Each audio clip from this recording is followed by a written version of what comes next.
ওজন বাড়ার সাথে, সাথে মানসিক রোগ সেটা কিন্তু সরাসরিও ঘটতে পারে। যেমন কেউ বলছেন যে ওজন বাড়াটার কারণে অনেক সময় বুলিং এর শিকার হয়। বিশেষ করে ছোটকালে স্কুল কলেজের সময়টায়। সেটাও কিন্তু এক ধরনের অ্যাংজাইটি বা ডিপ্রেশন এর তৈরি করতে পারে। যেই মানসিক রোগটা ওজনের সাথে সবচাইতে বেশি সম্পর্কিত সেটা হলো ডিপ্রেশন বা বিষণ্ণতা। এর পাশাপাশি মুড ডিসঅর্ডার এর অন্যান্য বিষয়গুলো সেখানে আসতে পারে। কিন্তু ডিপ্রেশন বা বিষণ্ণতা কি হয়? আমরা জানি যে বিষণ্ণতা একটা মোটামুটি কমন ধরনের মানসিক রোগ। এখানে একজন মানুষের মন খারাপ থাকে, কিছুই ভালো লাগে না এবং কোনো কিছুতে ইন্টারেস্ট পান না।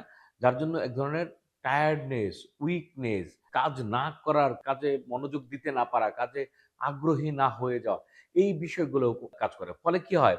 যে একজন মানুষ যখন কাজে মনোযোগ দিতে পারছেন না, ঠিকমতো কাজ করতে পারছেন না, তার মানে তার মুভমেন্ট কমে যাচ্ছে। তো মুভমেন্ট কমে যাওয়ার জন্য কিন্তু এক ধরনের ওজন বাড়ার একটা আশঙ্কা থাকে।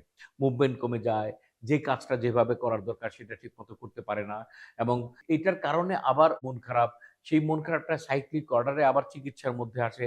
সেটা আবার ওজন বাড়ানোর জন্য বিভিন্নভাবে ইনফ্লুয়েন্স করে।